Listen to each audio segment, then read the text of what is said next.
Au début du XXe siècle, Célestin Aignon, avec le soutien de Georges Clemenceau, modernise la police française et lui donne une structure qui perdure encore aujourd'hui. Il entre dans la police à 24 ans, gravit les échelons tout en accumulant les expériences sur le terrain jusqu'à devenir préfet de police. Dans les années 1900, face à la montée de la criminalité dans les villes et dans les campagnes, Aignon observe les lacunes du système policier et le manque de coordination entre les forces de l'ordre.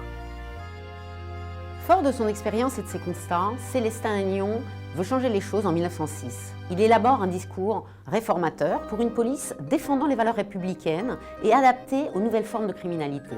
Ce discours sera entendu par un homme, Georges Clemenceau, homme d'action républicain convaincu, ministre de l'Intérieur, devenu président du Conseil. Celui-ci le nommera donc naturellement à la tête de la direction de la Sûreté Générale en 1907.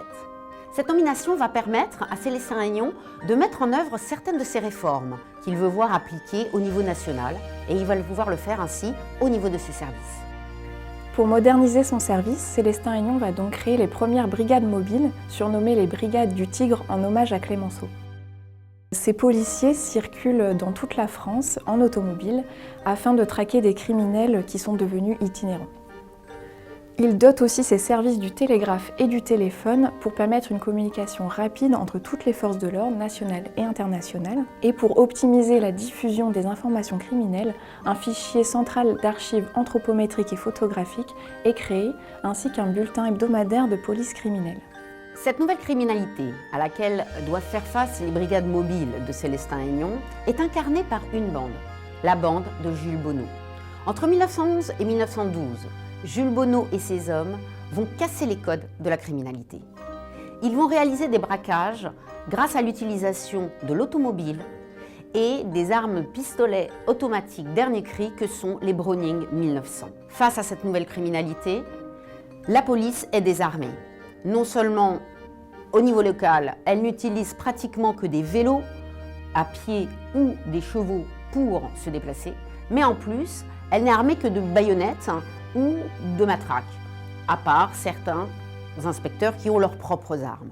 L'illustration la plus flagrante est celle de Jules Bonnot, qui va assassiner de sang-froid le commissaire Join, qui était chargé de son enquête et qui était désarmé. Touché au cœur, la police va réagir. Les trois plus grands hommes de notre police vont s'unir. Alphonse Bertillon, pour la recherche d'identification des criminels, Célestin Aignon avec ses brigades, qui va multiplier les communications avec la police, notamment belge, et Louis Lépine, qui sera présent lors du siège à Choisy-le-Roi, et il donnera l'assaut lorsque Jules Bonnot tombera. À la suite de cette affaire, la police va s'adapter. Les enquêteurs vont être dotés de Browning 1900, comme les criminels. Par ailleurs, l'utilisation de l'automobile, à l'instar de Célestin Aignon, va être généralisée dans toutes les polices locales au niveau du territoire. Grâce à ses réussites et à la modernisation qu'il a su introduire au sein de la Sûreté Générale, Aignon est nommé préfet de police en 1913, succédant à Louis Lépine. Il peut ainsi mettre en application à Paris ces réformes du système policier. Sa première réforme consiste donc à simplifier l'organisation des services de police. Il divise Paris en 8 districts supervisés par des commissaires divisionnaires et introduit définitivement une division rationnelle des services en 3 pôles. La police municipale d'ordre, la police politique de sûreté et la police judiciaire. Et cette réforme servira de modèle à la création de la police nationale en 1941. Sa seconde réforme décisive, faisant de la formation de priorité, est la création de l'école de formation pratique des services actifs de la préfecture de police.